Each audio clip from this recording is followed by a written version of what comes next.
Giannis, what are most people missing the mark on with their training? And what I mean here is, of course, the Pareto principle.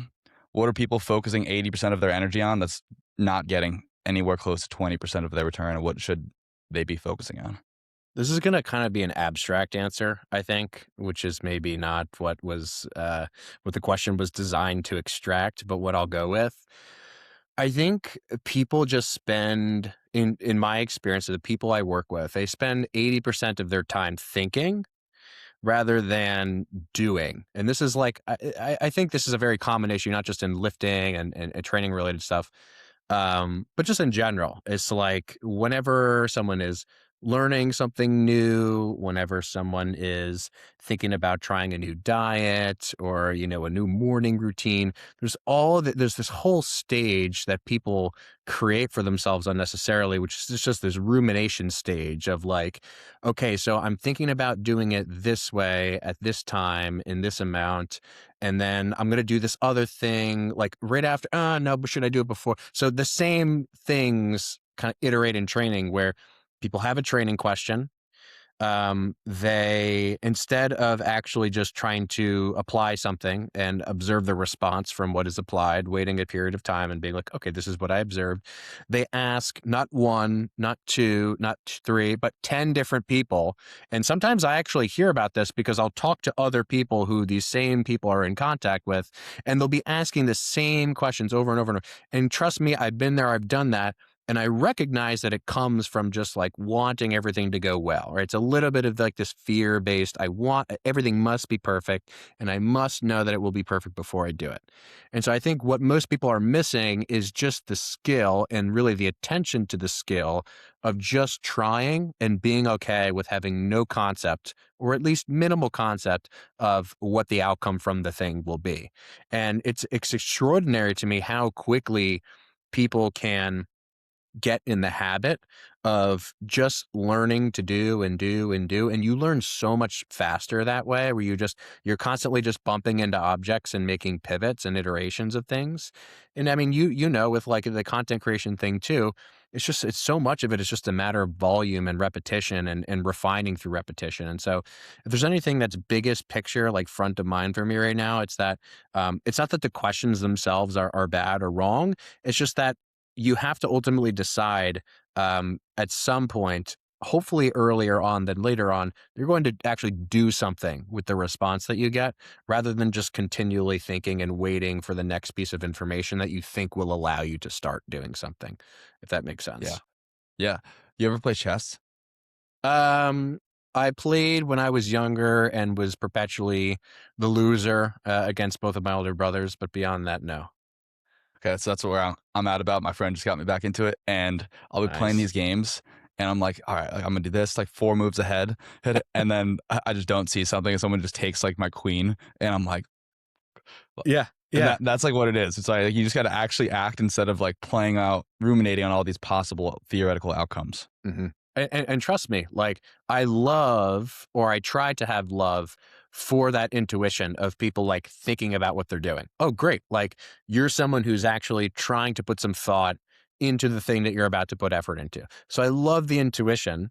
It's just the intuition needs to be kind of like tempered with and limited to such a degree where you're not limited in the doing by the thinking. The thinking should supplement the doing, and the thinking should allow you to reflect on the doing, but the doing is the first thing, right? So if I get the same question, let's say like in my community, for instance, from the same person for not one, not two, but 4 weeks straight, I'm just going to eventually, instead of giving the answer, I'm just going to say, listen, and I'm going to kind of like explain this in a more meta sense.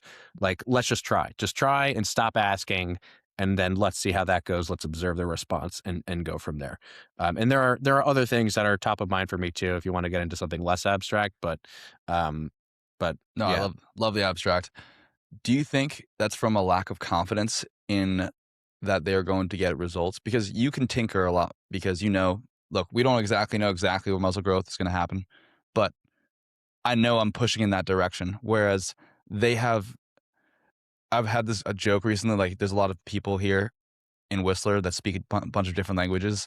And I thought to myself, like, they could literally just be making alien noises, and I would be like, "Oh, I think that's French." You know, Yeah. like, you're gonna like if I try out this new crazy hip flexor, lying hamstring curl, I'm gonna get some hip flexor gains. But that person could be like, I have no idea what's happening to me. Yeah. So do I think it comes from lacking confidence?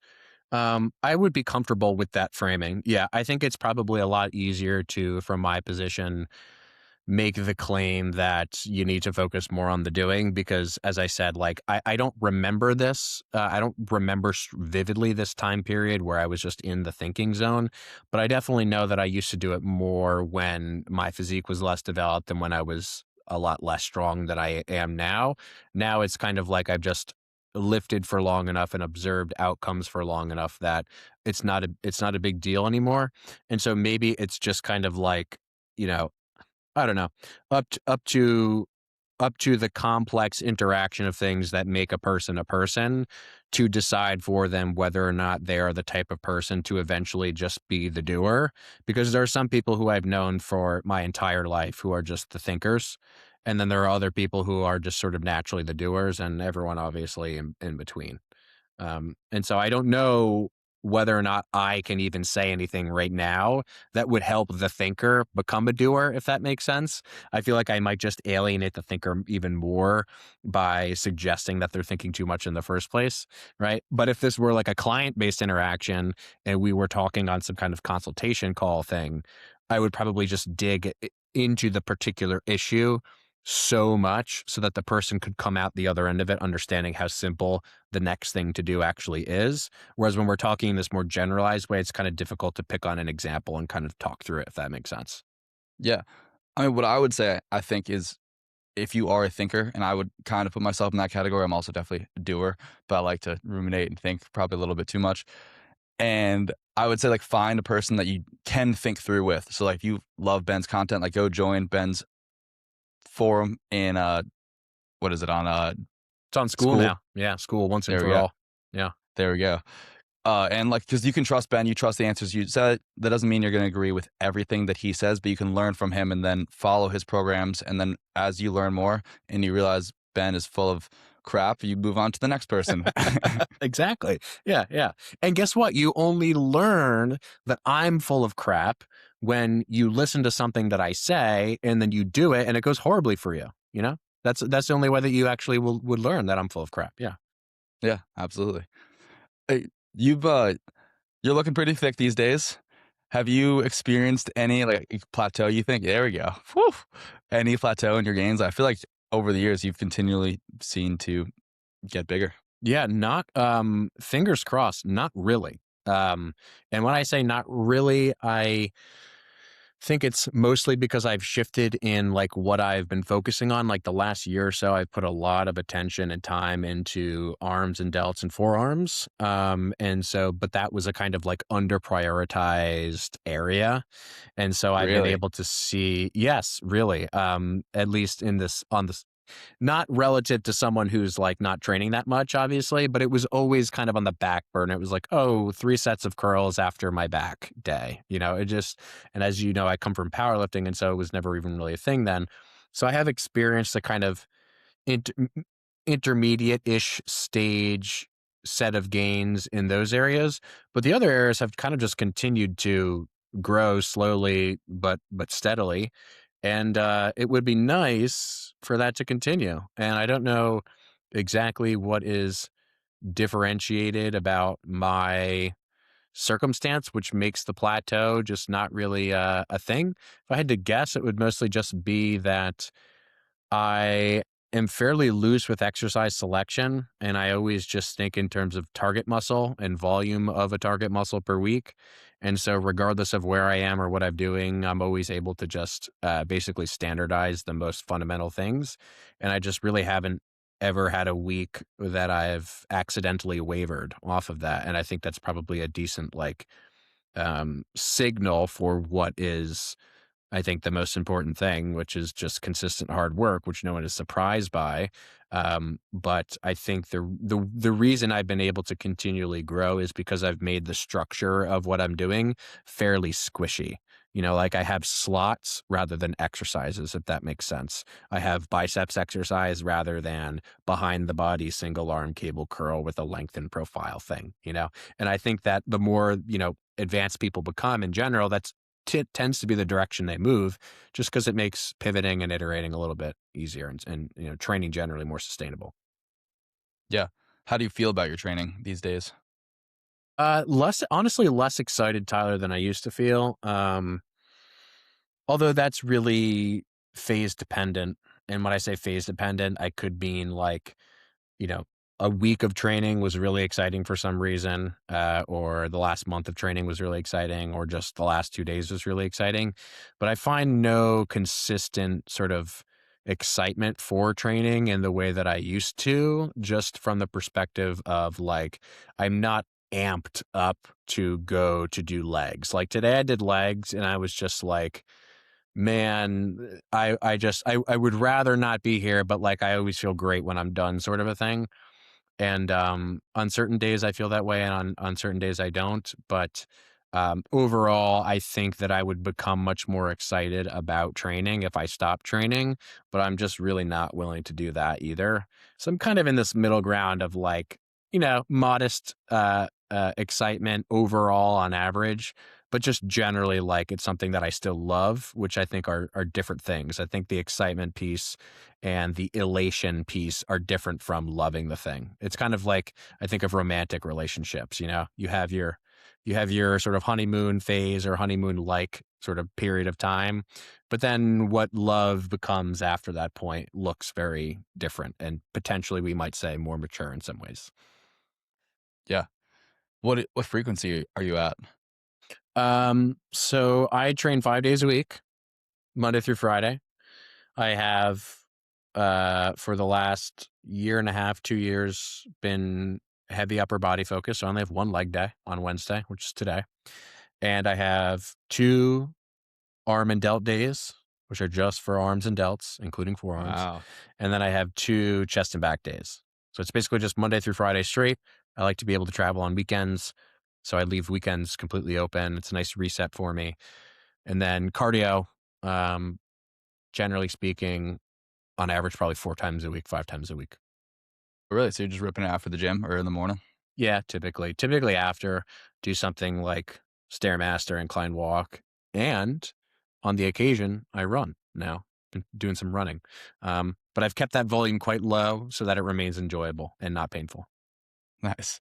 'Cause Yeah. yeah, I found I've recently taken up a side quest. I've been powerlifting a little bit, which I'm horrendous at, but it's been very Whoa. fun to yeah, I know, Mr. Optimal over here for the longest time, wouldn't touch a barbell, but dude, been having fun with it. Yeah. How's it going overall? Like, how's your progress thus far? I'm pretty horrendous. I mean, I'm a decent deadlifter. That's about it. My squat and bench are horrible. I think I'm also like kind of a narrow, if you want to put it as that. So I keep every week I keep like narrowing my like squat width, and I'm still just trying to figure out what gels. But I have like a really narrow squat width without a heel elevation or anything. So I just gotta. I think I have a decent amount of muscle, and once I like figure out my form consistently, I'll be able to put more weight on the bar. But it's been. I mean, I've been really enjoying just having something new in the gym to chase. Yeah. I think, Tyler, that eventually I will return to some kind of quest such as that. There have been moments where I just go into the gym on a leg day and I like just deadlift just to see what happens. But I do think eventually I will build enough muscle so as to have scratched that itch sort of semi permanently. And I think at that point I will return to the barbell and then make dogmatic claims about how I made all these gains with the barbell alone, and then I could just sort of reset my reputation from there. That'll be the day. Do you think that happens? Like you hear about this with fat loss, where you like someone takes a picture of them and you're like, oh my god, I need to lose weight. You think that happens? Where like, dude, I am huge. I no longer need to like. I'm going down to 2 days a week. We're maintaining. No, dude, no, it's too slow. I think it's too slow. Although sometimes the weight gain can be slow, man. I mean, my peak bulk weight was 230, and I now comfortably sit, 195 ish. And 230, I look back at and I'm like, I don't know how my wife didn't say something. I mean, maybe she was, maybe she was thinking about it. Maybe she was spending most of her nights in a deep sadness because of how fat her husband is. I don't know, but now that we're out of it and we can sort of make fun of it, she was like, "Yeah, you were pretty hefty." So I A little don't tubby. imagine that's possible, Tyler. However, what I will say is that I didn't think it was possible for the fat gain either, and that happened not too fast either. So I guess Yeah. we'll see. That is my answer to my original question. I think it is nutrition and not in the, I mean, I'm obviously deep into the nutrition sphere, but not in the carnivore. Let's chase micronutrients, let's chase fiber. I think if you can provide a consistent calorie surplus such that you're gaining, and this is hard, but a quarter to a half pound a week, probably ideally closer to a quarter. If you can do that, you're just going to essentially force feed muscle growth, assuming you have proper stimulus in the gym, which is a huge range of things that you can do. But you can't really control if you put on muscle. The closest thing you can do is provide a proper stimulus in the gym, which there's a range of ways to do. And two, see if you can get to a place where you can gain weight at a somewhat linear rate Mm. and not get a ton of fat along the way. Yeah. What do you think of the current trend, if you've seen it around people saying that things like bulking are dead?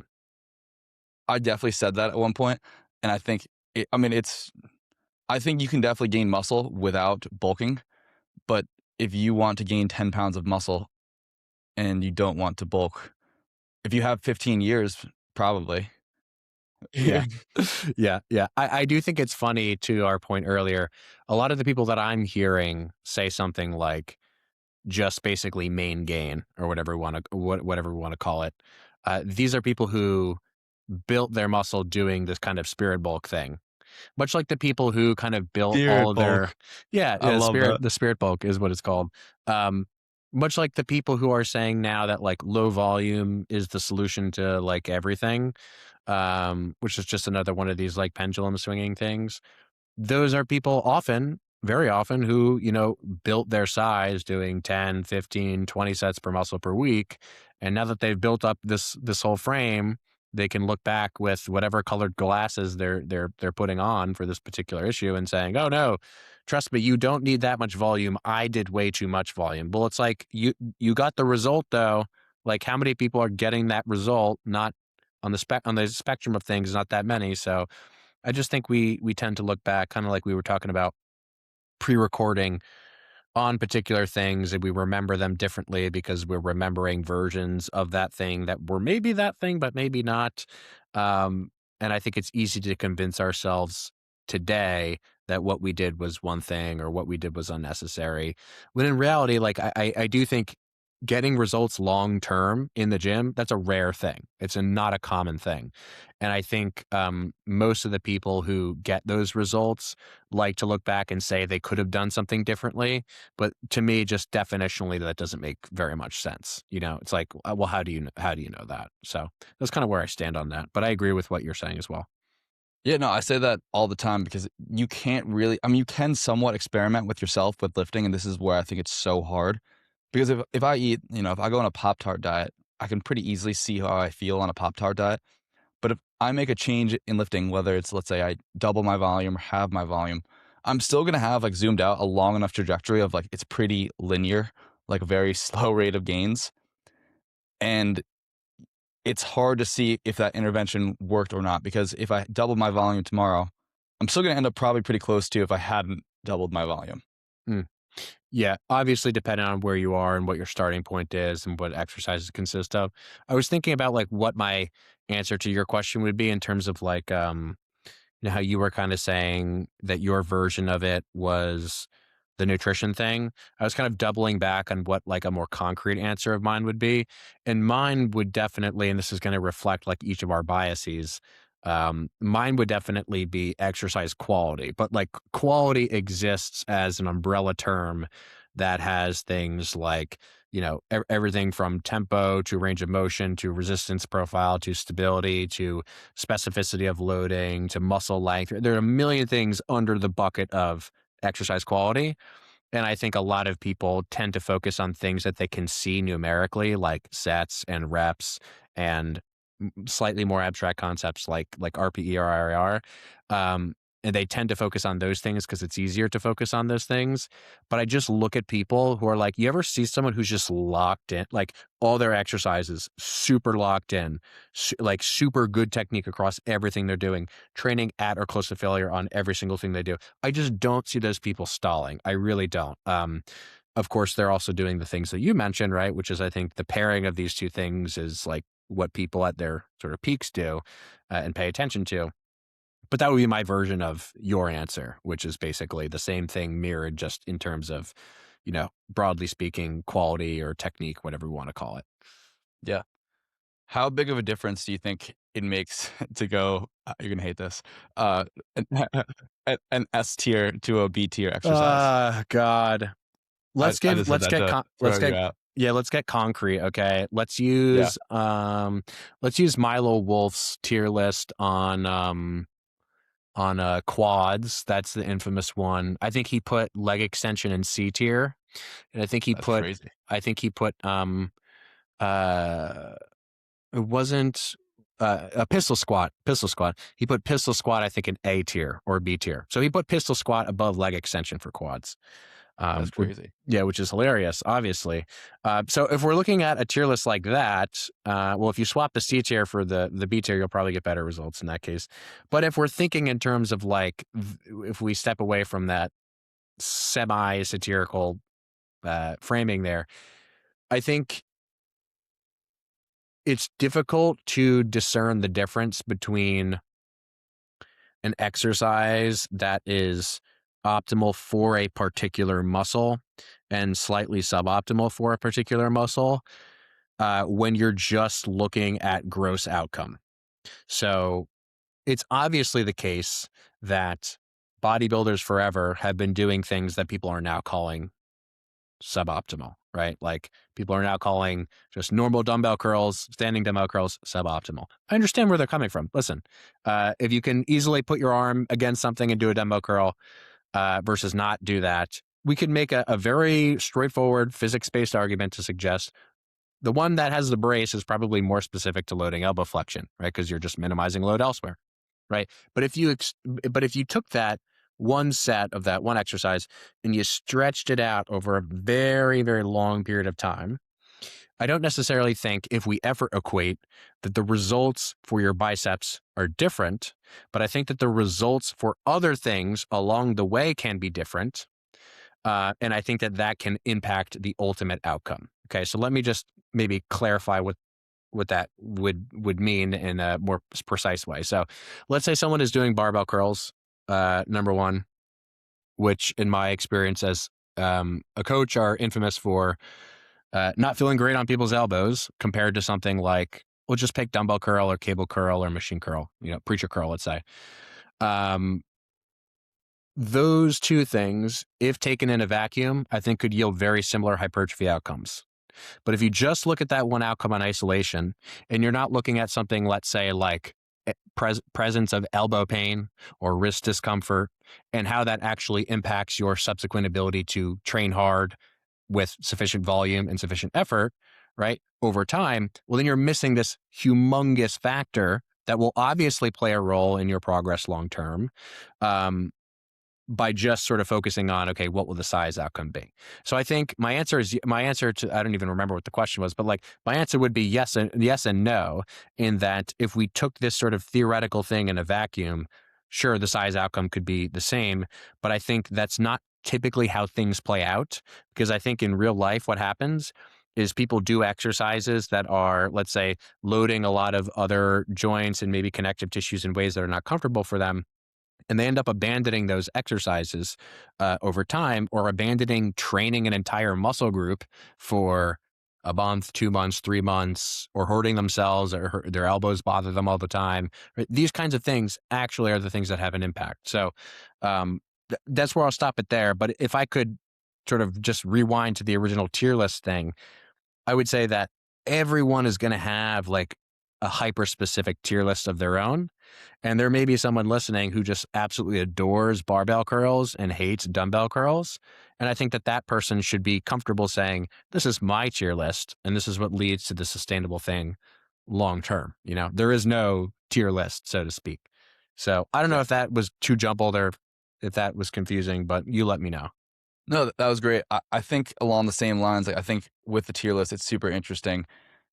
And I agree with your take on the tier list. They're kind of ridiculous, but they're like basically they're essentially stability, range of motion, and like maybe resistance profile. If we're looking at those factors, which we're putting, and getting into powerlifting now. Oh, as someone that was like wouldn't touch a barbell for a squat because I looked like a baby giraffe for a very long time. Him, I realized that well, one, it was interesting. I needed to get strong enough to have enough load on the bar to have a decent looking squat because if I don't, I can't squat with a barbell past like a quarter squat Yeah. essentially. Yeah. Yeah. But two, it's like, okay, long term, if I had just stuck with the barbell squat, I would have caught up to where I would be on a hack squat, essentially, right? It's just that I didn't lack the coordination as a beginner, maybe even an intermediate, whereas you could get that day one as a beginner and intermediate. Okay, wait, just to clarify so I understand and make sure what you're saying.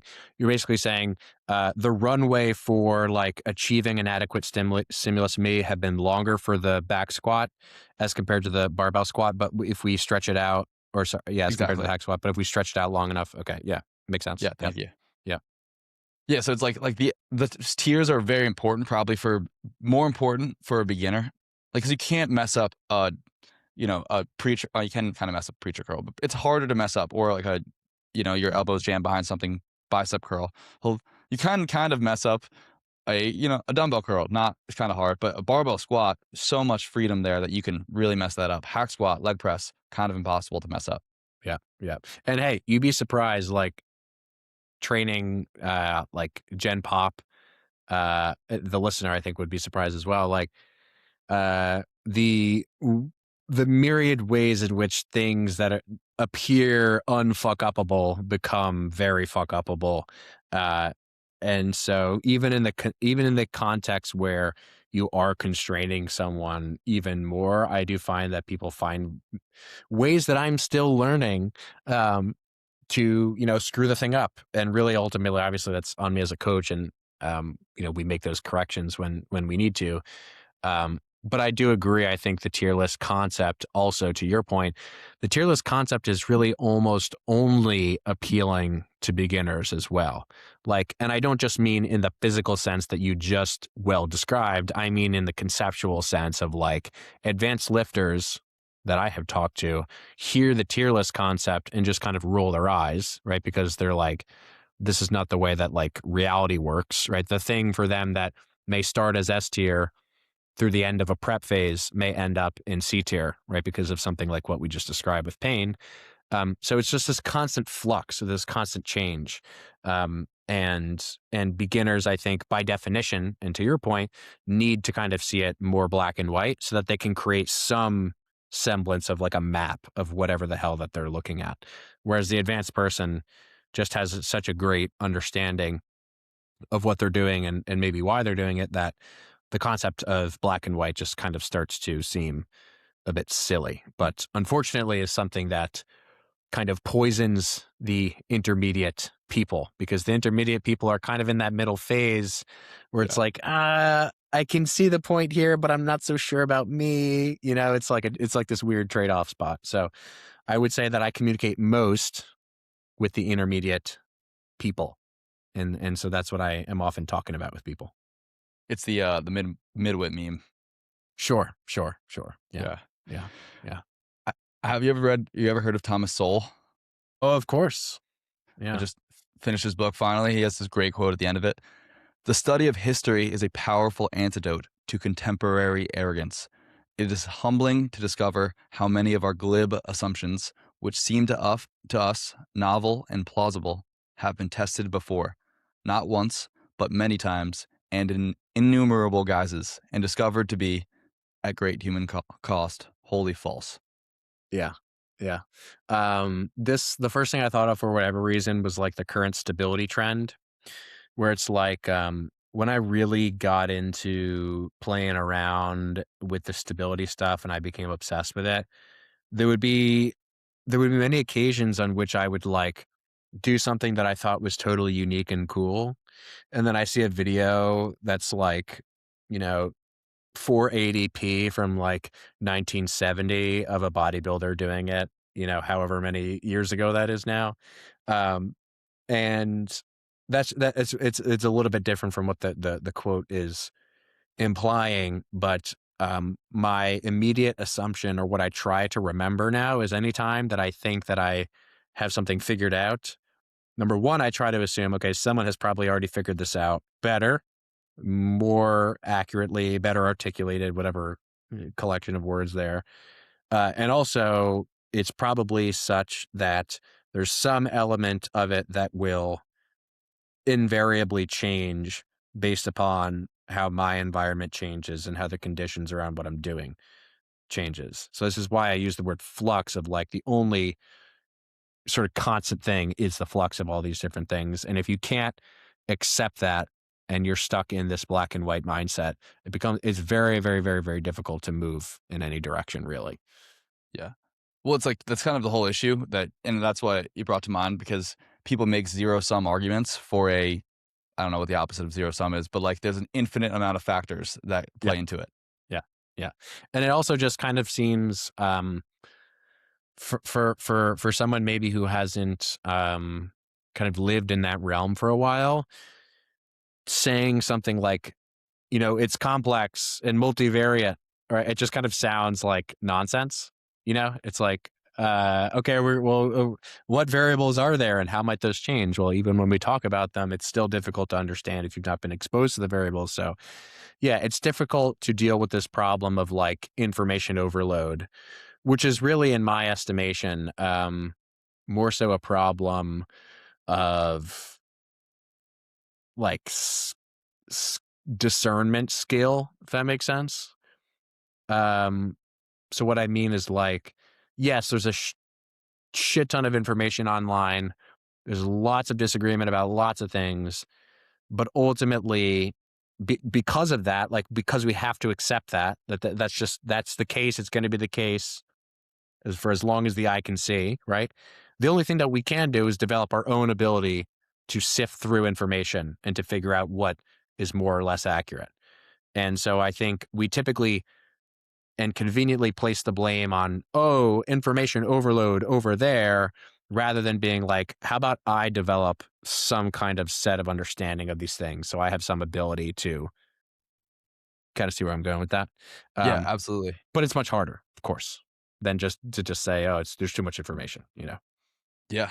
What do you think about the state of the interwebs these days and social media, having been someone that grew up in, I would say in the rise of social media? Yeah. I'll just say first and foremost, there's the obvious confounder here, speaking to multivariate stuff. There's the obvious confounder that when I started on social media roughly 6 years ago, it was novel for me. So it was much more fun, right, than it is now. Now it's not very novel. It's not as fun. But overall, everything is just less fun because fewer good conversations are happening. That was kind of my barometer. It's like, if your barometer for success is chaos, then you're probably having a lot of fun right now online. And there are many, we'll say, we say science-based content creators, they're more like chaos-based content creators because they love chaos and they love nonsense. Um, but for me, it's become a lot less fun just because I think it appears to me that there are fewer people who are like taking topics seriously. And the way that I have solved for that is shifting everything toward community stuff. Because like the more AI stuff, the more that we're trending in that direction, the more that I want to be having face-to-face conversations like this, which is why I did that in the first place. But I would say that it's not like there's any shortage of like smart people doing great things and like people working hard and making good content. It's more just like it's much harder to find, which is really frustrating. Because I follow certain people who I follow to get information from, and I'm like, forget about them because all I see on my feed are cat videos and AI slop. I knew that was coming. Yeah. So that's kind of where I'm currently at, which is, the problem I'm solving for. I've also shifted more toward, attention toward YouTube, because I do think YouTube long form feels like a safe place to me a little bit. I know the safety in that sense is an illusion, but when I watch really long form YouTube and I go into those comment sections, it's like, oh, these feel like real people. So Yeah. I'm trying to do more of that and cater more toward that side of things, because creating short form content is it almost just feels like a little bit of brain rot to make short form now, whereas before it didn't, if that makes sense. Like, when you move more into the long form stuff, it's more like you're having a long form conversation with yourself. But when you're creating short form content, you have to kind of, like, think in quips and in single sentences rather than in broader frameworks. So I'm kind of losing a little bit of patience for that too. Um, Yeah. so that's all kind of jumbled, but that's what came It's to kind of like mind. yelling at the internet a little bit, like, when you're trying to make a short form content because you can't be nuanced at all. You have to just say, like, what you think without like, with blinders on. Yeah, yeah. And then the problem too is, like, the most reliable source of traffic is to do something that's reaction based. But then, which I don't inherently have a problem with. But the problem is if people then react to your reaction, because they have license to, because you're reacting to them, then it's very easy to do word twisting and dodging and essentially getting your audience to just sort of send hate mail to my audience or just me directly. So it's a shit show. It's a shit show, Tyler, which you obviously know. But that's why I'm just moving into the other stuff. It's where my mind feels more settled. Yeah, it's fun. I watched your conversation, bunch of your conversations recently, but with Eric Helms, that was super cool.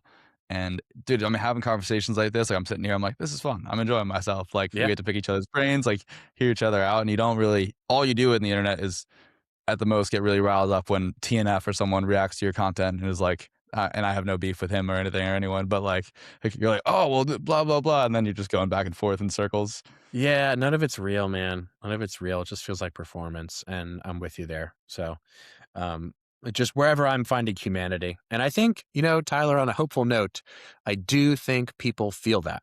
I do think people feel that, in general, at least like people sort of our age and older. I don't have really as much hope for people. I actually feel badly for people who are like in the sort of teenage years right now. I feel like this would be a terrible time to be that age, although that's an assumption. But like the kind of person I was thinking about this the other day because I was thinking like, where do I want specifically? And this may be helpful to content creators as well as like a framework because views are like a proxy for things that we kind of want. But um, I actually appreciate now when certain videos have lower views because generally what that means is that the people finding that video are more likely to be actually interested in the topics. But I was thinking the other day because I was looking at this guy on the train. This guy, Tyler, if I had to guess, was maybe like 15, 16 years old. And he was lying, and hopefully people are watching this, but maybe I can describe it well enough. He was lying like kind of half on his side. Like he wasn't asleep, but he certainly looked like he was asleep. And his phone was this close to his face. So like for anyone listening, you can imagine someone like talking directly into their, power source of their iPhone or whatever phone. And he was scrolling this close to his screen, and it looked like he was paralyzed through the entire face. And the only thing that was moving, he was just creating thumb extension, essentially. And I was thinking, like, oh, that's what a view is.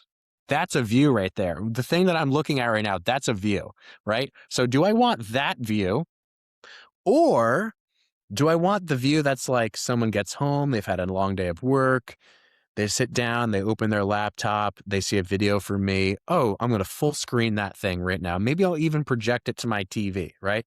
Yeah, That's also a view. So when I make my content, I'm thinking about what is a view? Which view would I rather cater to? Because I can have a video that does 1 million views and a video that does 50,000.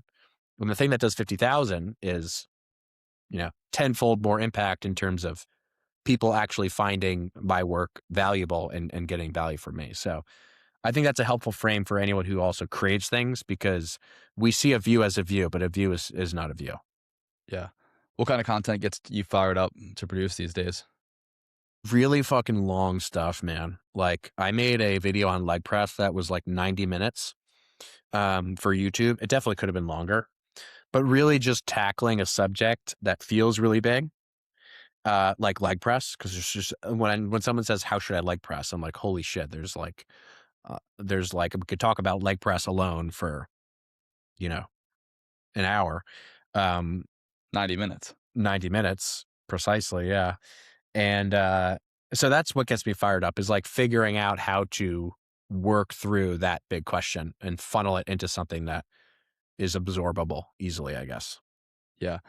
I have been liking someone told me this, like, I had made a protein post, like, 6 months ago, and she was like, "Yeah, whenever someone asks me about protein, I just send that out." And I was like, that That's made me great. feel so good. Yeah.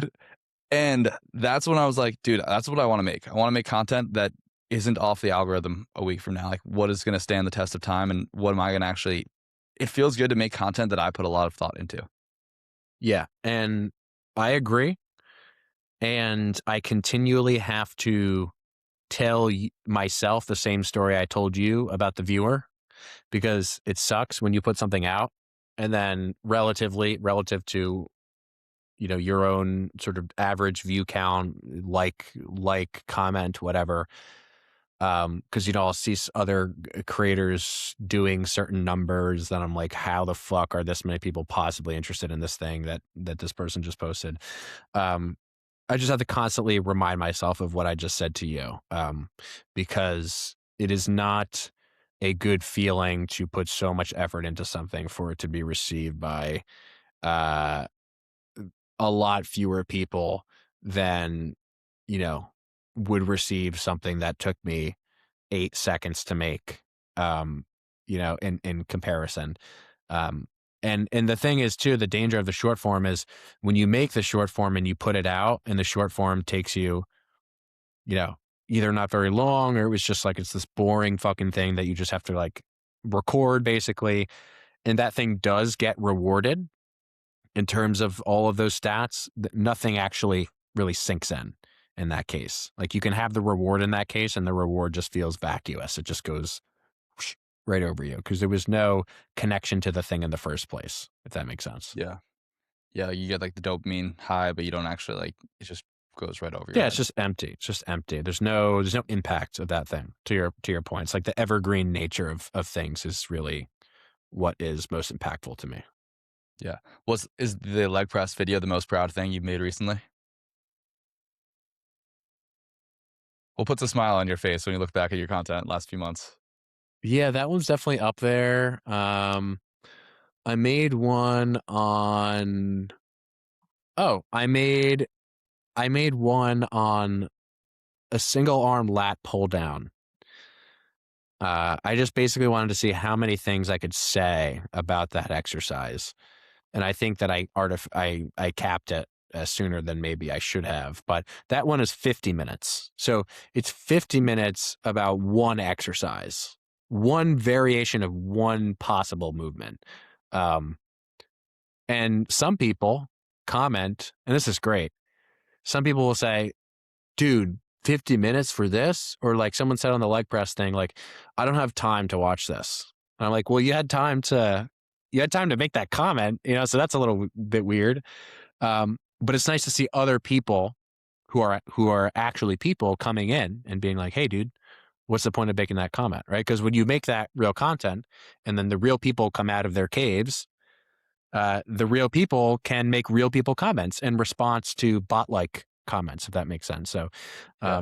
yeah, the 50-minute pull down video, I think, and the leg press one are two of my favorites recently.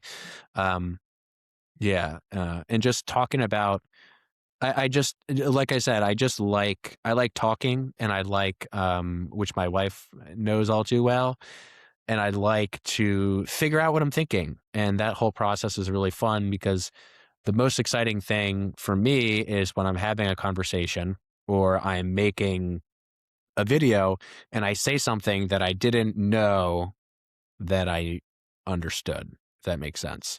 Like something basically just comes out of me that has never come out of me before about the particular thing. And I only realized the thing because I had been talking about it for the prior 45 minutes, just as an example. And so that like kind of exploration to me is the most, I will say, invigorating. And then also just applying that to someone in front of me is equally so. Yeah. I had a jiu-jitsu instructor tell me once, and it was my favorite thing he's ever told me. He said, "If you wanna get better at offense, go with someone worse than you. If you wanna get better at defense, go with someone better than you." And I think the same thing applies, like, if you wanna what you did is you were explaining to someone who is quote unquote worse than you, and you made new offensive gains. You like put pieces together. If you want to get better at defending your own points, go with someone better than you. Who and I love that mentality. Yeah. Yeah, that's interesting too, because I'm sure it makes a ton of sense in the context of, uh, like, combat sport in general. I tend not to try to think about content or life as a competition. I know that that kind of this is not even necessarily related, it just kinda made me think of it. But, like, I do see a lot of content now, and I'm curious what you think of this. Be honest with me. That is very much like me versus the world type of thing. Like, I'm out here, like, I gotta win, bro. Like, if you wanna win, like, you gotta do this to this and this. And I'm kinda thinking, like, I understand that. I've been kind of in that spot a little bit, but it also just feels like it's a really kind of, like, dirty fuel to be using, I guess, is my current feeling about it, where it's I guess the word is a little bit cringe. It's a little bit cringe, like the extreme hustle culture stuff. It reminds me of when teenagers are like playing a video game and taking it extremely seriously and getting mad at their friends because someone did something in a video game.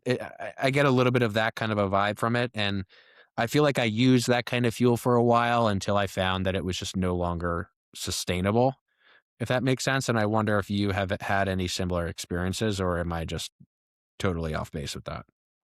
No, I definitely went I mean, I think everyone goes through a phase when they start making content, they're just yelling at the internet because like, they're trying to tell their friends that, like, "No, dude, you're a narrow ISA, you need to be deadlifting 3 times a week," or whatever it is, and they're like, "Dude, what are you talking about?" Yeah, So you just yeah. start yelling at people on the internet and getting in debates there.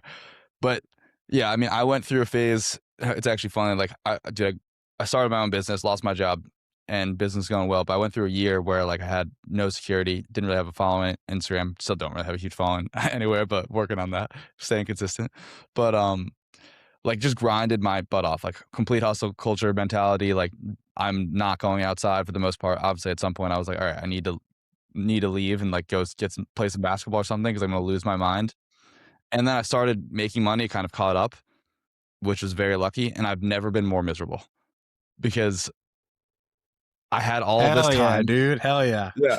I had all this time, and I had no like, I was like, "I don't know what to do with myself." I had to work, like, 10 hours a week from, like, 50 to 60, and I was making way more money, and I found that problem, like, recurringly because if you don't have, like, an actual it's one thing when you're trying to build a shack so you have shelter tonight, hey, there's nothing else going on, but when you realize that, "Hey, I have time for poetry and to stop and smell the roses and whatnot," you kind of you catch up with yourself a little bit, and like, "Why am I actually doing this?" Yeah, it is indeed a champagne problem, which we can both acknowledge is like a problem of privilege. So just want to get that out there because I don't want people to misread this in any way.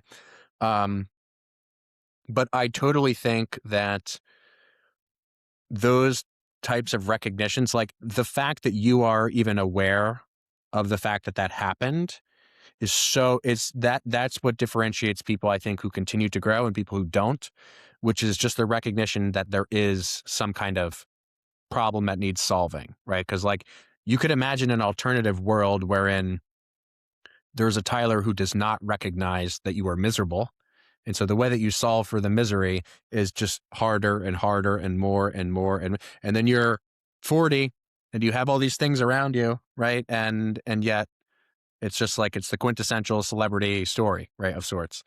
And I think that recognition of like that kind of a signal is also super important with social media because like online hate for content creators is obviously has and always will be a thing. Um, and to this day, I mean, for the last 6 years straight, like people just hate me or people think they hate me. I'll put it that way. I get DMs, comments all the time, insults. And one of the biggest areas of growth for me has come from taking those people seriously. And what I mean by that is I think people make a mistake of saying that other people are just, oh, the common retort is like, it must be so sad to be in a place where you leave a hateful comment. Like this person must be in such a bad place, right? And it's just a convenient way to absolve yourself of having to deal with the emotional reaction that you had to the thing.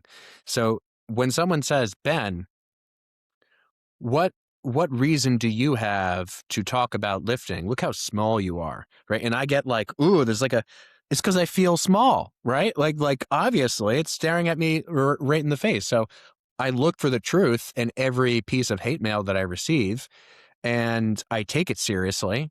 And that's the only way that I've been able to, I think, sustain social media use, is actually by moving toward that hate rather than away from it, as many people suggest. Now, I'm not dealing with it at a scale, let's say, that some people in the world are, who have, humongous podcasts, let's say. But and so that may require a different solution. But I think principally it's sound to suggest that if you can look at a comment, read a comment, and genuinely not have some kind of internal trigger come up, I think that that's a really good sign. And I think that it's an area that a lot of people, a lot of content creators can learn from, I guess. Dude, in our business, which I have a few business partners who are all great, the most growth we've ever had was from the worst customers by far. Like people that complained, and it does, because a lot of times their complaints weren't wrong. Right, right, right. Yeah. As they say, Tyler, the customer is always It's right. always right. Yeah. Although in some cases, you just need to kick them out, which I've learned recently is certain people who are fucking up the vibe. You just got to get rid of them, because that's a different sort of set of problems. Is when people are interacting in an ecosystem and you're trying to sort of orchestrate a expectation. You need to just remove people. You can't go that direction with it necessarily. I mean, you can, but you can also remove people. Yeah. Yeah. Which is underrated sometimes. Yeah. Yeah. Just get it out, man. Block it. Nothing wrong with it. Yeah. Have you been enjoying creating content outside of the typical meathead stuff? I know you had launched a priority to do that, and then I've been doing the same thing. I've been trying to just kind of, I mean, we talked a little bit about meathead stuff as always, but it's fun to talk about life too. Yeah. I enjoy it, but only when it's inspired. So at first I was kind of trying to take the whole point of it, like to just talk about life related topics more, was because I think a lot about life outside of lifting, which may be shocking to some people. And I like to express those thoughts, at least to people in my life and close friends, and people seem to find benefit from it. So I was like, oh, why don't I start doing more of this? But I started noticing that intuitively I was taking the same kind of approach to that content as I was to my lifting content. And it very quickly became super unenjoyable. And it's because I was applying this. It's just basically like it was a poor fit in terms of the model. The whole purpose of it was to do it when it was inspired, but then I started trying to do it like, by trying to conjure something up. So now I just do it whenever the mood strikes, and that feels, or it can feel, really, really good. Whether it's about something that's completely lifting, unrelated to lifting, it's usually connected somehow. But like prior to this year, I wouldn't really, for the most part, let myself talk very much about like programming related stuff. I just didn't think that that was my lane, so to speak. But now it just, again, it's one step in that direction. And a lot of the principles that apply to programming, for instance, apply to, generally speaking, life, but we'll say more specifically, like just basic, biology or evolutionary principles or stuff like that. So I've enjoyed it, but I have to kind of remind myself, as I do with other things, that it is for enjoyment, that side of things, because people are not ultimately paying me for that service anyway. They're not paying me to talk about, um, Life the coaching. Super Bowl halftime show. Yeah. Yeah. Yeah. Exactly. Yeah. Let's dive into that. No, I'm kidding. But Well, yeah, I'm more than happy to. what do you think of the Super Bowl halftime show? I thought so. Whenever something like this happens, the approach that I take is I am just totally impartial in a situation like this, because I imagine myself like, what would it feel like to be really triggered by this halftime show, right? Like there would need to be something in me, right, to our earlier conversation, that would be primed for the triggering, right? Like by definition, if I were triggered by the halftime show, um, my experience. So does that make sense so far? Just like my Yeah, so framework. Okay, you would like it would have had to hurt you because there was a piece of you that was vulnerable. sure, yeah. Or resisting the vulnerability. Like I felt something, oh no, no, I can't, I got to push that away type of thing, which I think is happening a lot, if I had to guess. Um, but the approach that I take as a consequence of that is one of like impartiality and more just genuine interest in why people are responding the way that they are. And so rather than to pick a side, much like you and I talk about a lot, is like, let's just try to understand what seems to be happening on either side of the spectrum. And that's the most interesting part of it to me is like taking that approach is so much more fun because you're not attached to feeling either thing necessarily, but you're more so just interested in the spectrum of emotional responses and then in understanding those. And more specifically than that, you recognize when you step back, like, oh, all of these responses are valid, like at their core. However, we'll say the way that those things manifest is often very ugly. Um, Yeah. and so that to me has just been super interesting. Um, and interesting really is the only word that I can use to describe it at this point. But my personal experience of the show was I went into the halftime show thinking, this guy's music sucks because I had just heard it occasionally on the radio. And I was Yeah. like, I don't like the way this sounds.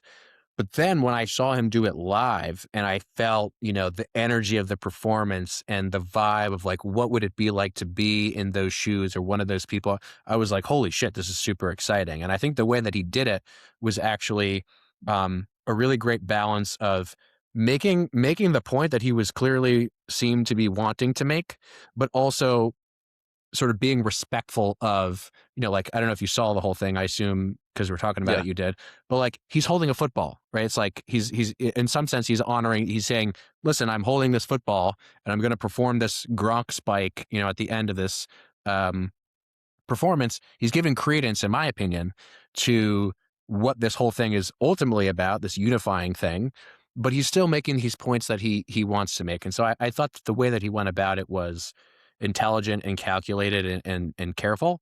And I think that that's just my personal opinion, and no one has to agree with that.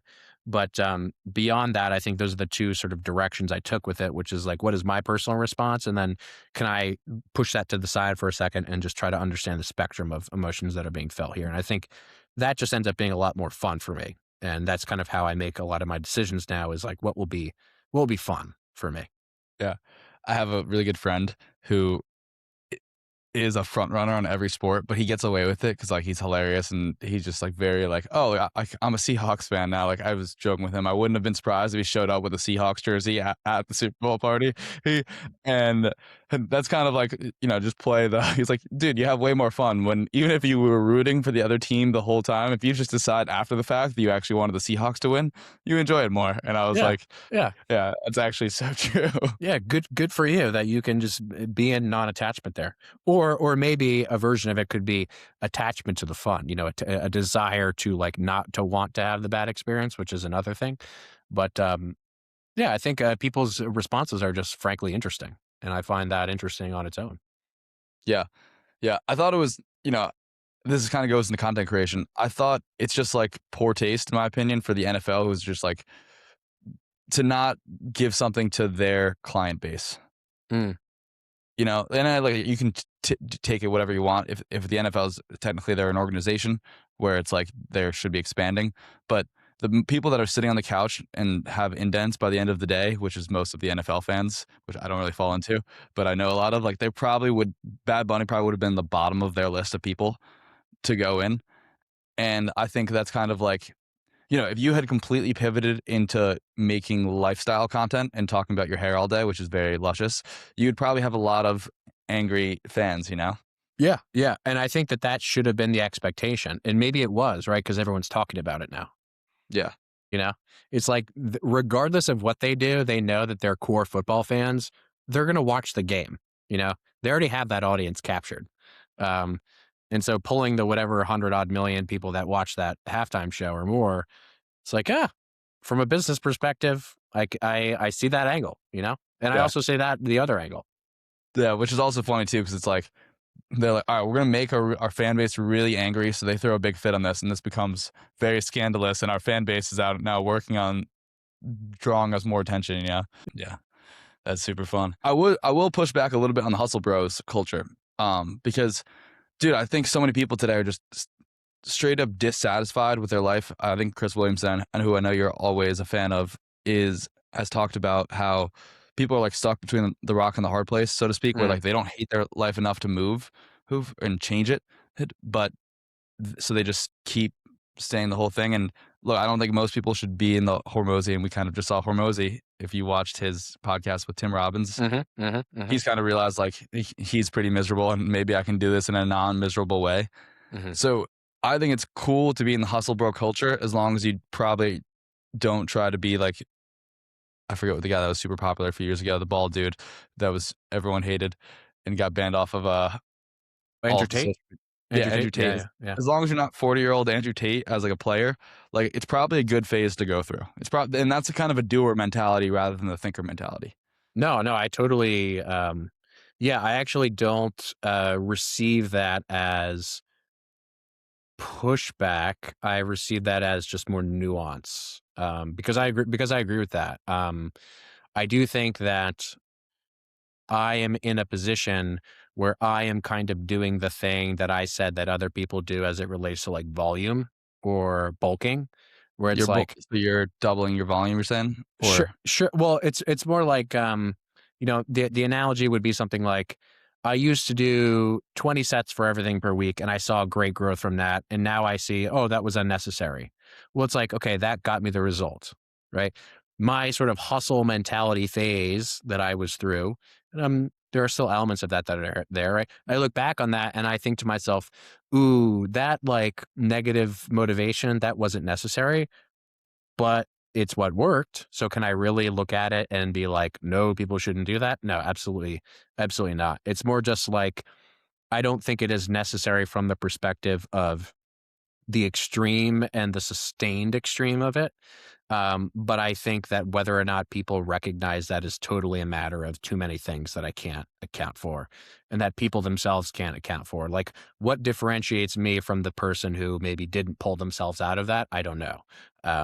Maybe it was my two cats, maybe it was my cats ultimately. I can't say.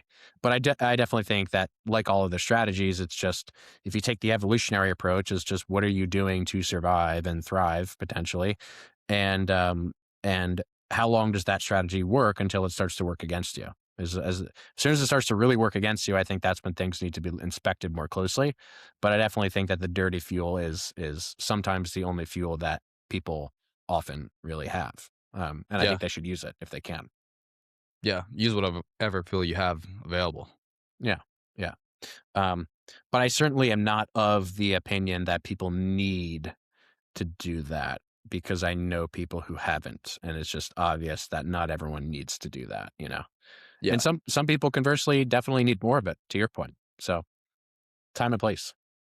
yeah. I just think it's cool that, like, I love when people display extreme ownership over their life.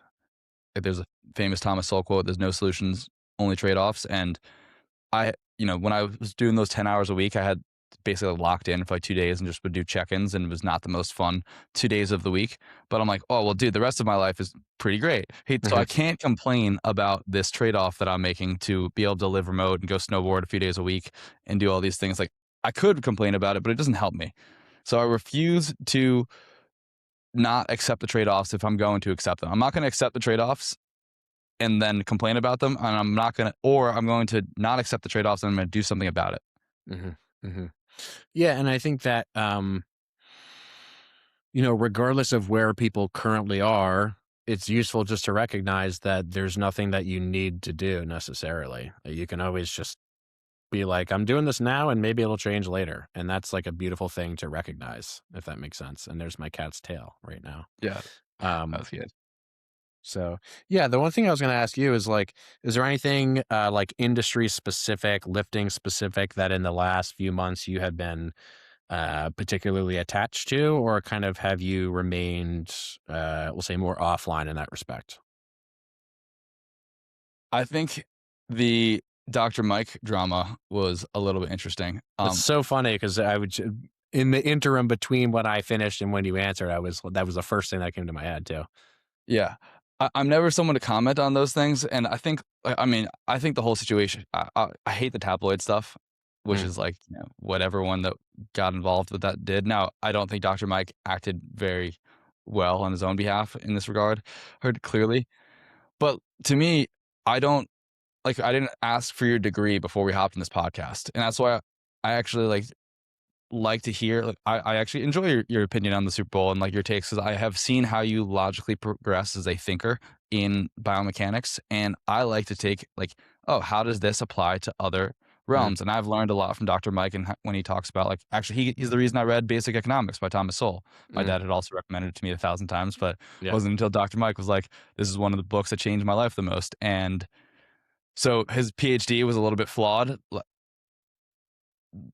I still think a lot of the things he says are valid, but Mhm. you know, Yeah, the stance that I kinda came to around it, first of all, was the same stance that I had on the Super Bowl halftime, yeah, which is kind of just, like, inspecting people's responses. I did feel pretty strongly initially that too many content creators were simply just parroting a version of the original video and just shit talking without having done the work themselves.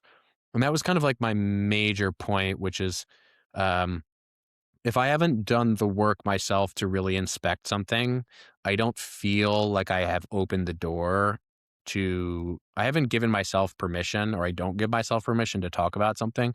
So my stance was kind of like a non-stance. Like I'm choosing not to have too strong of a stance, but that by default means that I more leaned in the direction of not saying horrible shit about Mike because as you said, my opinion of him to begin with had nothing to do, or my opinion rather, of the ideas that he was promoting had nothing to do with his PhD or lack thereof, whichever side you come from.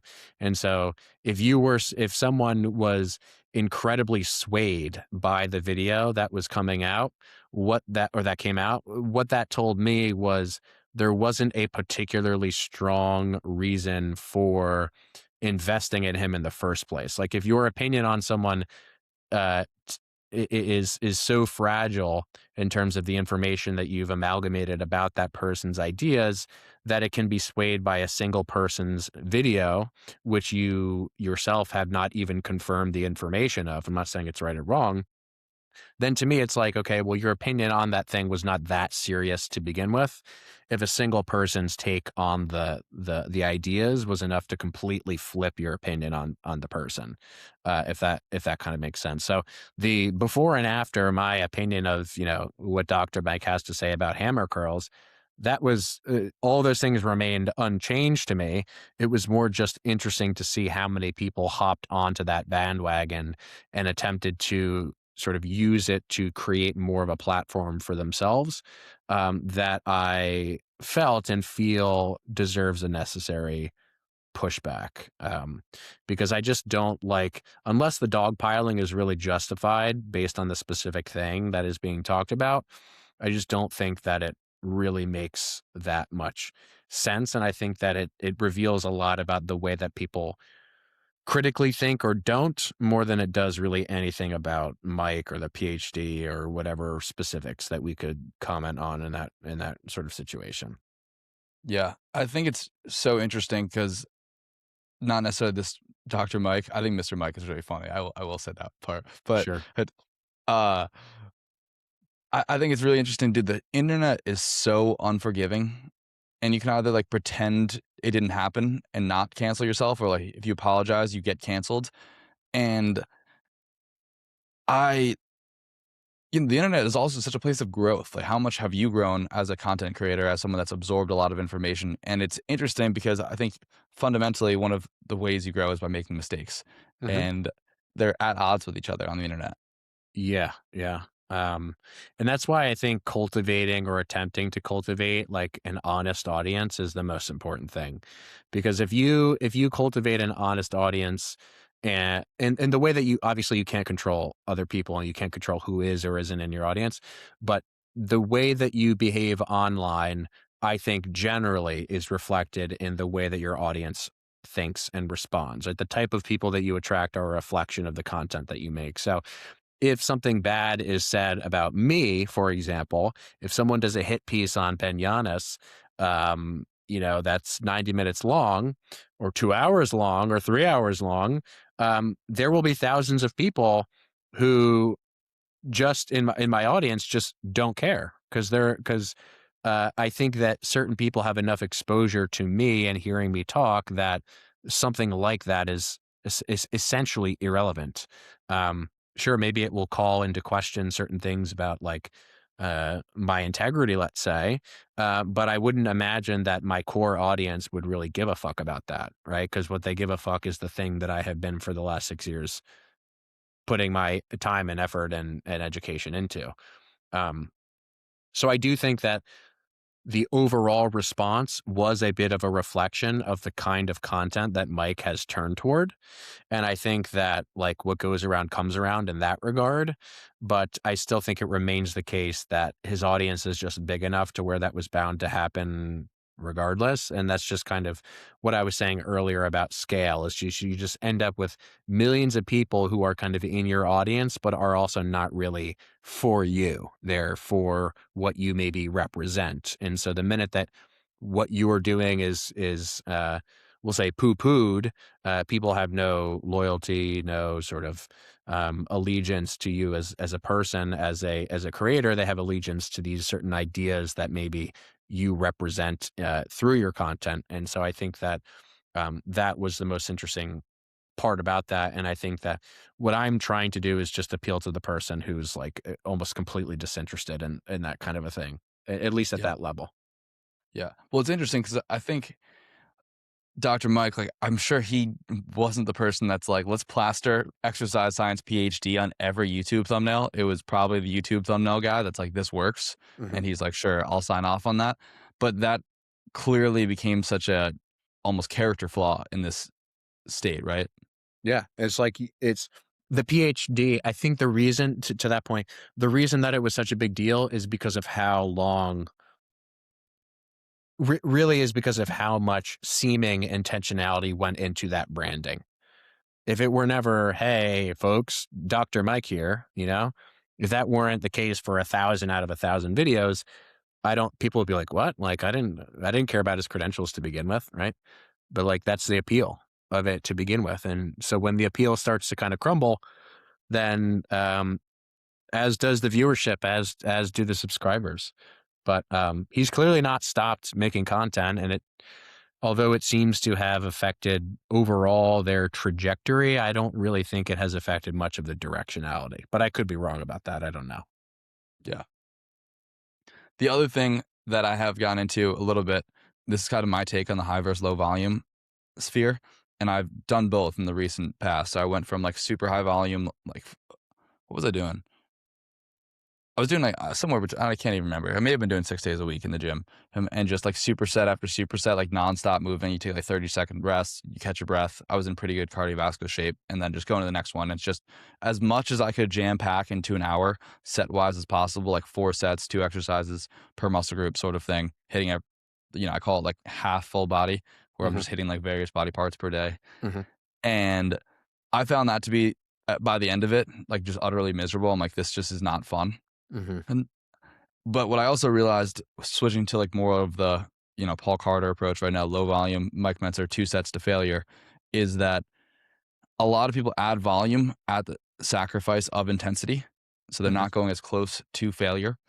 And I don't think we have a lot of data to point to, oh, if you do 4 sets with 2 reps in reserve versus 2 sets to absolute failure, 0 reps in reserve, where does the trade off come that you're actually getting more from the volume or less from the lower volume? And I think a lot of people just add volume while sacrificing intensity. yeah. That's a huge, um, we'll say confounder, additional influence.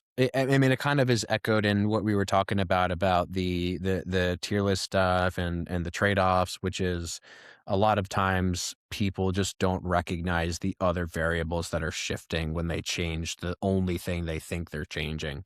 So effort obviously being one of them, which would probably be the biggest, but the other is also just like the psychological enjoyment, right? Because like you could imagine a scenario in which someone, instead of making that binary trade-off, would do the 4 sets to absolute failure. And that would be a case where it would just be like, oh, if you effort equate, guess what? 4 sets is twice as many as 2.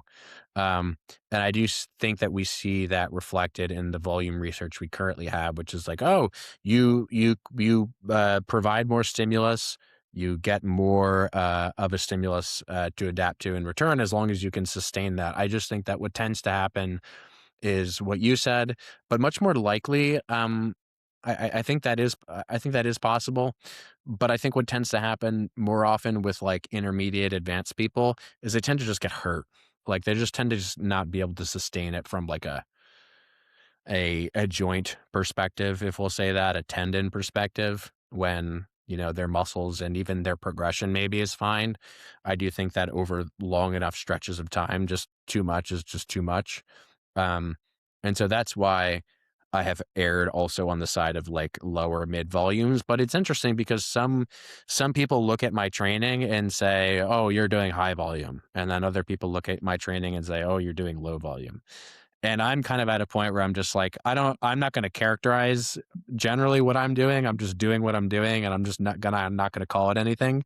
Um, because it is true that volume is always relative in some sense. We can label it as an absolute, like objective term, but we could also say, well, this is the volume that I'm doing now. So if I did more, that would be higher volume, and less, that would be lower volume. Um, and and so I think that people also need to recognize that what people mean by a set can be dramatically different from Yeah. person to person when all those things are kind of taken into consideration. So we're all just talking about things that we think we have the same assumptions about.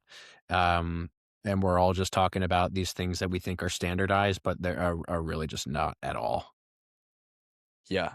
Cody Moxley made a good post the other day about they compared 2 bicep curls, I think, and he was like, "Well, you could say this is a length study, but you could also say it's a study on stability."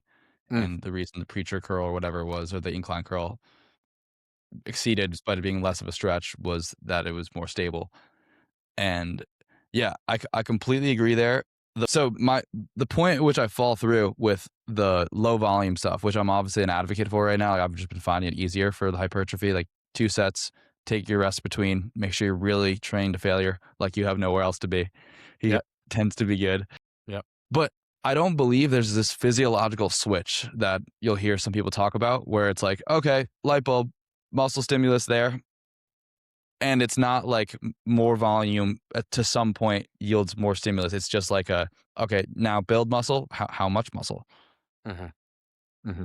Yeah, it's complexity, like in a nutshell, right? Is like uh, there is this there is this linear relationship between how much someone does and how much they grow up to a point, and it's a very short period of time generally. It's almost much like strength, right? Like if you're a beginner, your strength is going to go like this, and your hypertrophy is going to go like this. But at some point, those relationships not only can diverge depending on the context, but also just the if you could graph out like we'll say total volume and muscle gains, obviously the generalized slope is kind of like asymptotic. It's this like diminishing returns type of thing, um, in a certain sense. But I think that, you know, you're bringing to light this concept of like some kind of threshold wherein if you are below that threshold, there's no growth. And if you are above that threshold, there is. And we just have no reason to believe that that is a reality. I think functionally, in terms of like talking about it and teaching it, I think it's useful to imagine there is a point at which the stimulus is enough for progress to occur. But I think for most people, that point can't be located ever. And if you can locate it or get an idea of where that point is, invariably it's going to change with your change in environment, whether that be intentionally changing your calorie intake or just you growing, like and changing, because then all of a sudden the program that you did 6 months ago, even if you think it's the same on paper, the environment inside your body is not the same, and so the response can't be, or we can assume that it's probably not the same either. Yeah, yeah. I just well, it's interesting too because there is kind of a threshold, but I would probably only think it's in the negative direction where it's like, look, if you Mm, don't lift at all, you're not going to see any muscle growth. We know that for a fact. Maybe you pick up the guy's phone on the bus and that gives your bicep curls enough of stimulus to like maintain. But that I don't really even believe in the concept of maintenance in that aspect. I think you're either like stimulating enough to like grow in net and you're probably losing in some days is versus, like it's that balance of, okay, are you doing enough to see either continual progress or enough to see to diminish any to stop any negative growth or any loss mhm, of muscle? mhm. Yeah, the oh, you disappeared. Oh, now you're back. Um, the the thing that I will always tell people when people are concerned about things related to volume, because they're generally, I think the low volume um, thing has become so popular because people are just looking to get as much as possible out of the least amount that they can do, which is interesting because it's a very different mindset from how people who love training approach training, um, which I think is just interesting in and of itself. But what I tell people is like, because they'll ask, like, what is the necessary amount to do? And if we assume the context of like person who takes training seriously, who has been training for years, okay, the minimum is probably one, right? Like by a definition, it's probably one. One of the thing is probably necessary. Beyond that, I can't really confidently speculate unless someone is bedridden for 6 months because of some traumatic thing that happened. They get into a car accident and they can't walk for 6 months.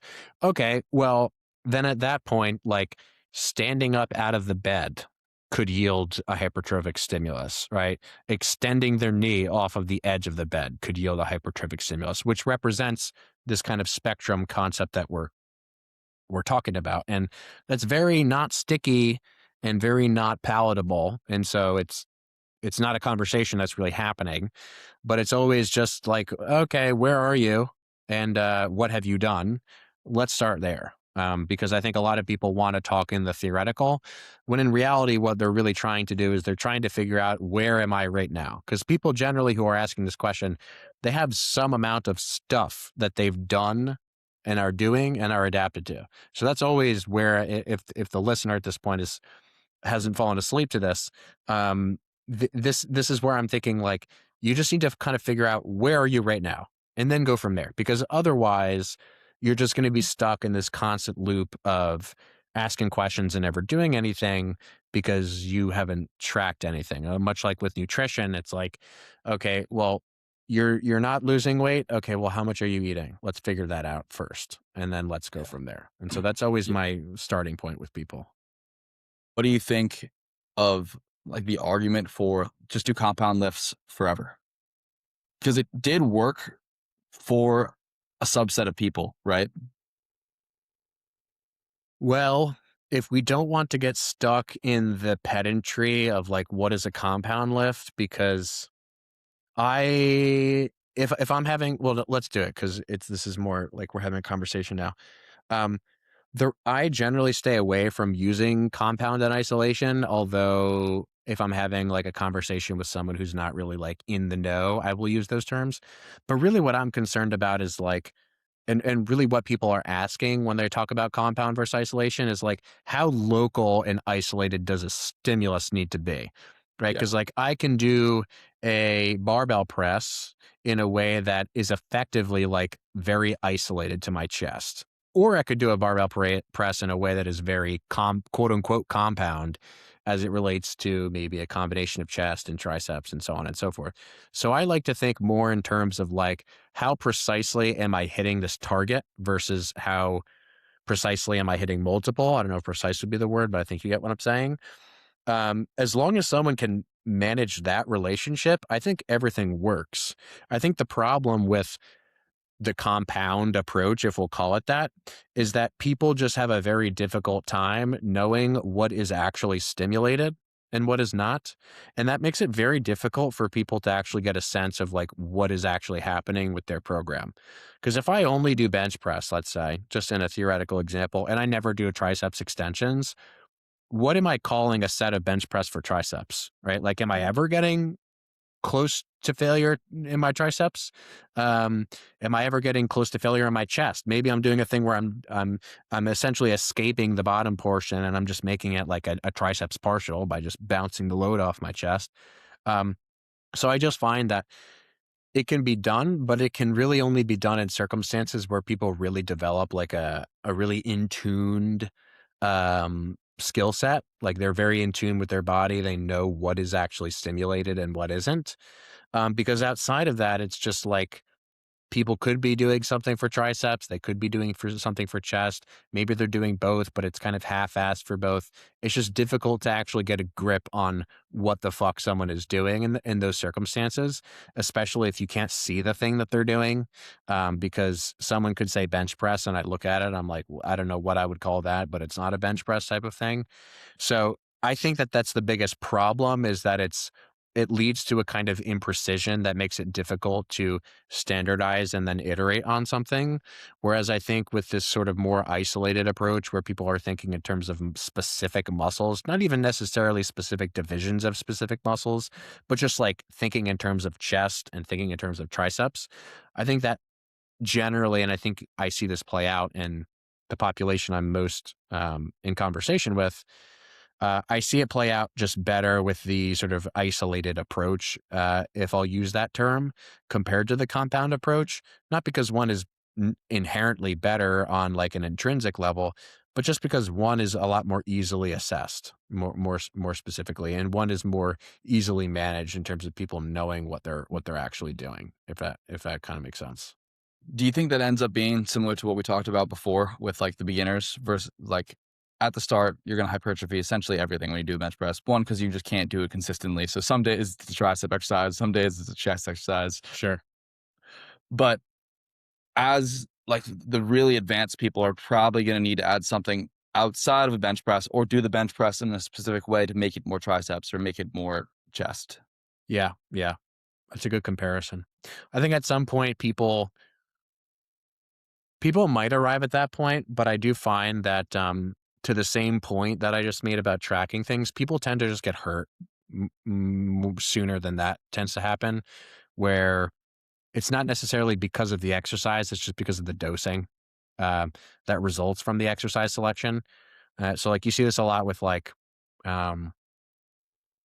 lot with like pressing related stuff, just because in a way that you don't see it with back related stuff, because people can kind of throw shit at the fan with like back related stuff because there's so many different tissues on the back and so many different planes of motion that you can use and so many different, resistance profile considerations that play into like you can just do a lot of volume of back and it tends to not be super consequential from a joint perspective for a lot of reasons. But you can only do so much pressing before you just feel like you have like a 90-year-old shoulder and you need a shoulder replacement. And I think that when people fail to differentiate in their exercise selection with a muscle group like their chest, it tends to lead to negative outcomes much sooner.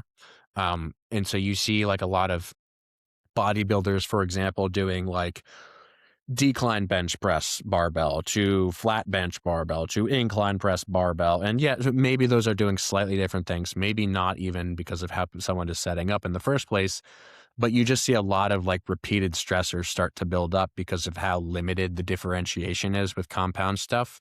And so I think that that is like the roadblock more often for people than them just continuing to sort of be able to do the thing, but not see the growth. Um, and so I think injury and discomfort ends up being a much bigger bottleneck, much like with the volume thing generally, than anything else. But I think obviously the two are by definition, linked. Yeah. Yeah, that's kind of where I've landed too. It's like you just wanna kind of distribute the stress as evenly as possible. So, like, I like to put this in shoes terminology, like, people say, like, "Oh, minimalist is the way," or, "No, you want these highly supported thing." It's like, look, in my eyes, they're probably all just doing different things with the stress in the foot and the joints Yep. that touch. So, if you Yeah. can just change between them, you'll probably be like, play all your bets evenly kinda thing. Yeah. Yeah. And I think that's a really smart approach as a kind of like as a sort of generalist way of doing things. because I think that you definitely don't need to have the intricate understanding of joint forces and biomechanics and physics from like an external perspective to understand that, a machine chest fly is different from a dip, right? Like you don't need that understanding. All you need to know is these two things do the slightly different thing. And if I do both of those, probably a little bit more specific to each, vector, and probably ends up being more sustainable. I think the shoe thing is a really great comparison, um, because I interestingly, for as long as I've been, we'll say in this space, I have continued to see shoe dogmatism, um, in different crowds, and I think that's just really interesting. And yeah, that's I have 3 different pairs of shoes that I cycle between. Um, One is like more for walking, running. One is more for like lower body and calves, and then one is kind of like sort of an in between type of thing that I use for like if I'm just doing an upper body day, but I'm not using my foot on something. And dude, my feet have never felt better, never felt more robust. But there is this strange period of adaptation with any new shoe. It's almost like a little embarrassing. You're like, my shoe elevation changed by half a millimeter, and now my ankle is sore, the day after wearing it for the first time. It's a really good representation of like stress response and dose response with variability, um, that I think a lot of people could get a lot out of if they pay more attention to that. Um, Everything from that to like changing your chair too. Um, like, dude, I had this long-standing, hip-related issue. It was never an issue that came up super seriously, but it had lasted, like, almost a year, where whenever I would get up out of my office chair, I would experience like a pain in my right hip just for like a couple of seconds getting up. I took a few steps, it would go away. So it was never bad enough to where it bothered me in lifting, and it was never bad enough to where it was an issue outside of that one particular circumstance. And for whatever reason, I just never thought to myself, oh, Ben, maybe you should just pick a different chair. And so like a couple weeks ago, I just swapped out my chair and the hip disappeared in like a week or less or something like that, right? We could say, oh, maybe there are some confounders going on, the psychological. Sure, okay, whatever. But yeah, don't overlook the chair stuff and don't overlook the shoe stuff is my takeaway. Yeah. Well, it's the same thing with like the sit, stand, kneeling desk too. It's like, can I just Yeah, distribute the load of across different tissues? yeah, yeah. It's such a valuable, like I would so much rather someone understand the principles of like dose response than someone dive into like biomechanics. I mean, like they're obviously the same in some fundamental sense, like we talked about. But I just find that attaching yourself to the dose response things leads to clearer thinking in every other area because you Yeah. no longer just associate very specific things with very specific outcomes. You just recognize that stress leads to some individualized response, which either builds up and can't be tolerated or not.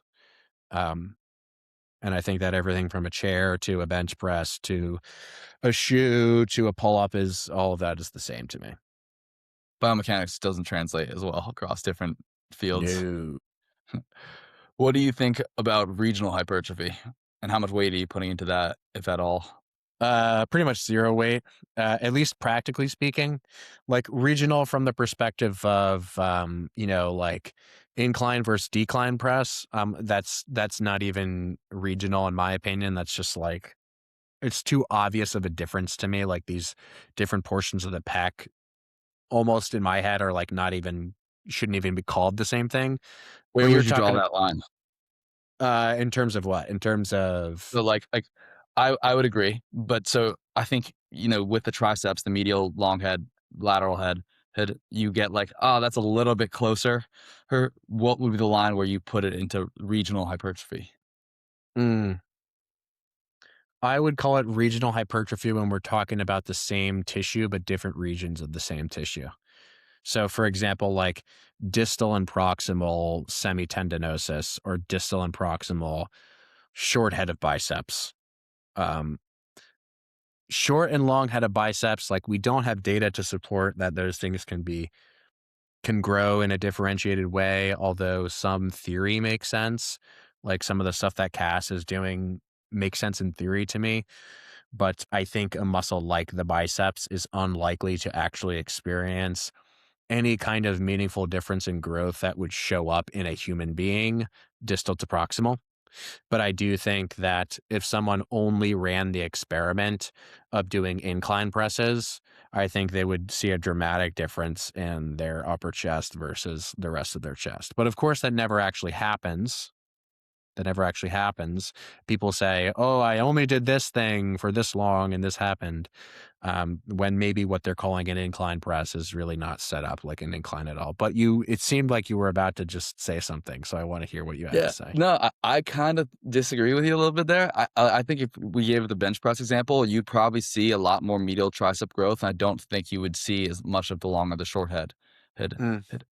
So I think you see like a meteor underarm because I think it just has to fundamentally, again, I don't believe in this all or nothing response, at least based on what we currently have available. Maybe I'll be wrong one day, but it has to be related to the amount of tension that's put on the tissue. And, when we're doing a tricep extension, all right, probably everything's going to kind of work. But if you're doing medial head something and you're kind of canceling out the other heads because they're not able to work as efficiently because they're shortening and lengthening at the same time, I think that is definitely plausible.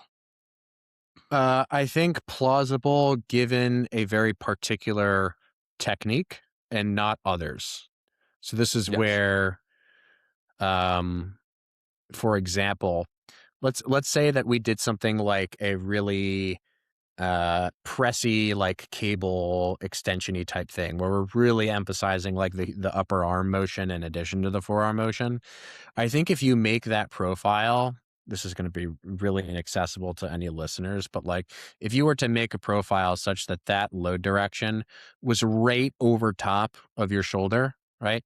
The amount of load on your shoulder in terms of how much it's trying to extend your arm versus how much you have to flex against is so minimal relative to something like a bench press, for example, where, in a bench press, your arm is all the way out here. There's such a big, you could say it from either perspective, but there's such a big force that is pushing your shoulder back.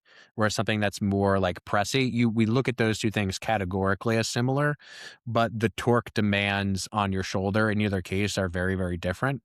And so I do think it is range and also profile dependent. But I think it could be, I agree that it could be the case with a particular bench press technique that would be absolutely true. And I think that to the contrary, also, genetics play obviously a huge role, and as do drugs, right? Like you see drug tested powerlifters who only ever, or sorry, non-drug tested powerlifters who only fucking do bench press, who have just the meatiest triceps that you've ever seen. Although Yeah. that's very rarely the case that someone would just only be doing bench press. Um, but you get my point there in terms of the force demands. Yeah, absolutely. I completely agree. You'd have to basically like, do the kind of like the twin testing and then say, all right, you're only going to bench press with these specific forms, then you're Sure. only going to tricep extend. Yeah. Yeah. Um, but yeah, I do think that the force demand stuff is totally is probably It's the interesting. most relevant. It's like the ground floor for everything that emerges after that, which is why I'm so biased toward talking about the stuff that I do and also just in general thinking about exercise like not through names but just through like descriptions of force, you know. Cuz we can say bench press, but what is a bench press ultimately, Tyler? Force demands exerted on the body in Sure. with the barbell usually. Yeah, I'm with you there as a starting Yeah. point. The last question I'll leave you with. We've been talking for a while. What are your thoughts on like the importance of strength as far as chasing muscle growth? And let me define that a little bit because strength is a very broad term. Mhm. The ability to neurologically push yourself and get close to failure. So like a lot of people probably as a powerlifter, your 1 rep max discrepancy from your, let's say, working sets is gonna be much greater than the app like me who never powerlifted, never really pushed a 1 rep max, those lower loads because I never really developed that neural intensity. Okay, so we're defining strength basically as skill. Yeah, in this regard. If you want to add some nuance there or change the definition, go for it. I think the way strength is commonly, uh, I think the way people commonly interpret the word strength is typically the same as like if you were to just say output. Like I think when you say strength, people hear like weight that I'm using, and like whether or not weight goes up. If we're thinking like through that lens, I think over a super long period of time, if we're looking at the context of a program, 12, 16, 20 weeks at least, um, or if we're looking at a lifetime, like strength is super, super important to see progress in long term because at a certain point, it's just a reflection to me of like how much tissue have you added, assuming that the exercises that you're doing are actually the same. Um, but I think that the neurological aspect of strength is what makes strength so confusing to people in terms of how people understand it in the context of a program, right? Because the kind of like intermediate loop that people get stuck into, I think, is born of the confusion around how strength works. So, as an example, um, we'll stick with bench press, okay, the king of all lifts. Someone might do bench press, right? And see super meaningful growth for a very long time from it, the progressing. And then all of a sudden, that strength progression really, really shrinks down to an amount that is just almost too painful to sit with. It's like watching paint dry.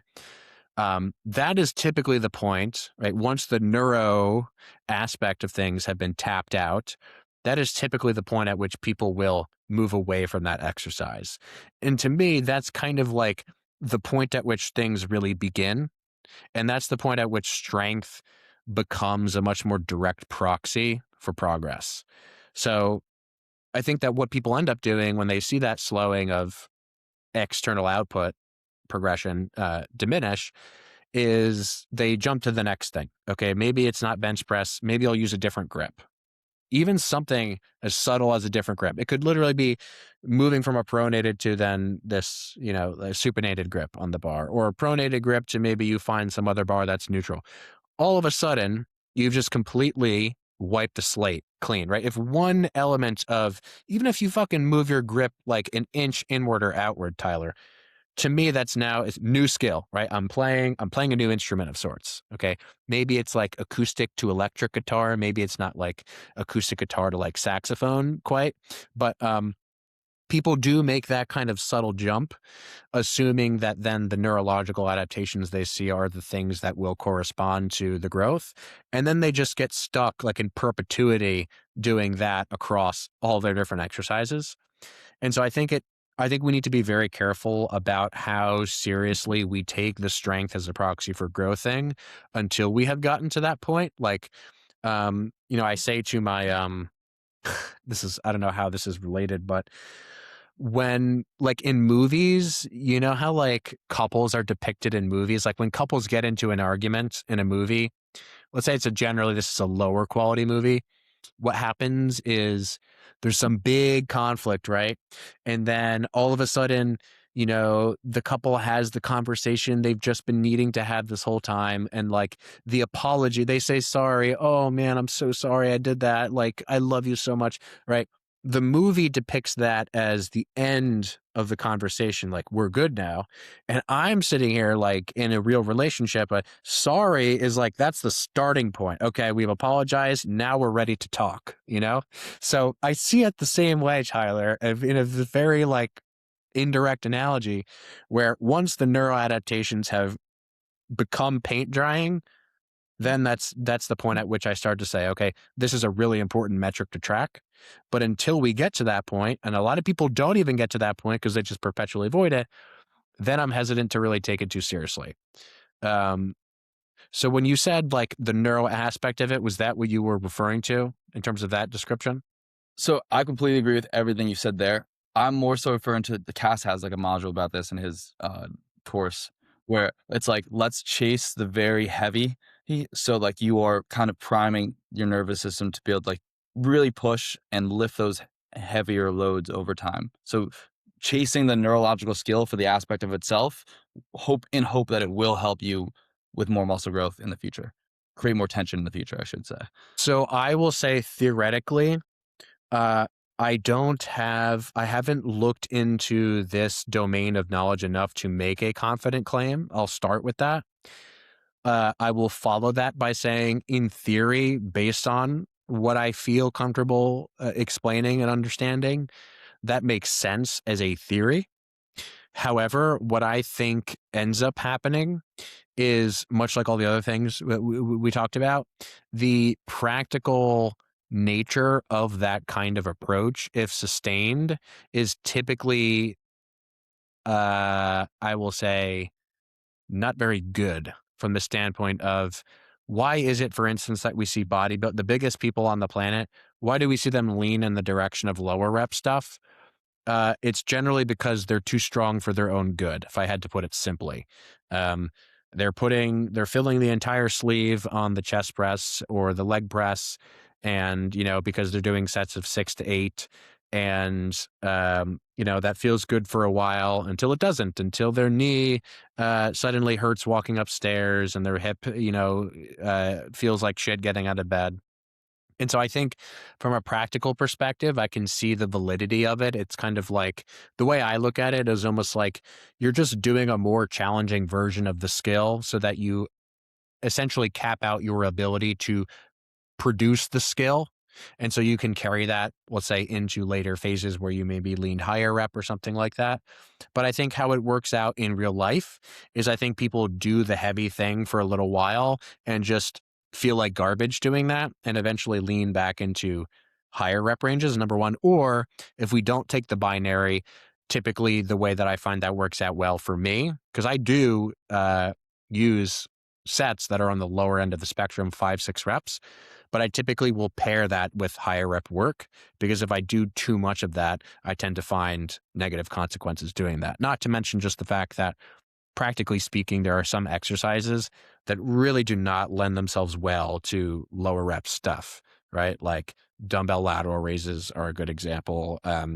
Glute cable kickbacks are another good example. So um, that would be my generalized take. But what do you think?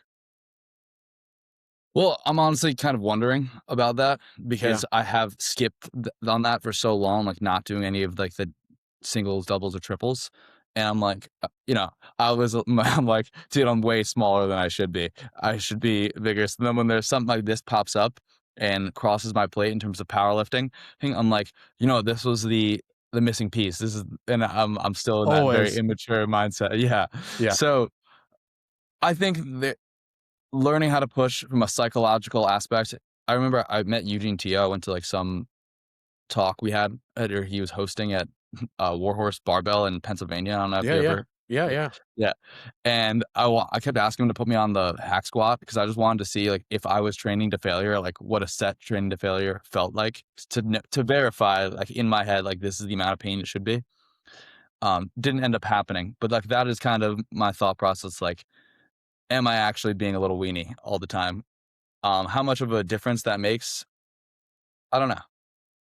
I would say, Tyler, if I had to put my money on it, practically speaking, in terms of outcome, I have no good reason to believe that that would be a difference maker. I don't think. I don't think that it would. I think we have too much evidence to the exact opposite of that, which is that the biggest people on the planet invariably lean away from that strategy, even in natural bodybuilders. So I will recommend to you that you ride the wave of your excitement for as long as you please, Yeah, but that I don't think that you will come out the other end with any newfound gains that you couldn't have found otherwise. no. I even if you had told me the opposite, I wouldn't change anything because I'm having fun in the gym for Yeah. first time in a while. But I appreciate that's exactly what that quote said before. So Yeah. And listen, man, if I were having fun doing that, then I would do it for sure. yeah, Because I think both things work. yeah. Well, next time you'll have a side quest. I have faith. You'll be Okay. having Well, fun. we'll see. Yeah, we'll see. My quest for 18-inch arms is the main quest, and that is going well right now. but we will see how long that goes well for.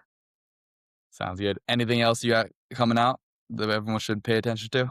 No, man, I'm just going all in on the community stuff. I'm tired of selling one-time products like courses and ebooks and stuff. And I've definitely shifted my tune insofar as like I just think the best long-term model for me is going to be slowly building this kind of like subscription-based, community-based thing. So that's what I'm putting all my time and effort into, even if in the short term it's, we'll say, less financially productive. That's kind of what I'm just committing to. Awesome. Well, Ben, really appreciate your time. Till next time, guys. All right, Be brother. good.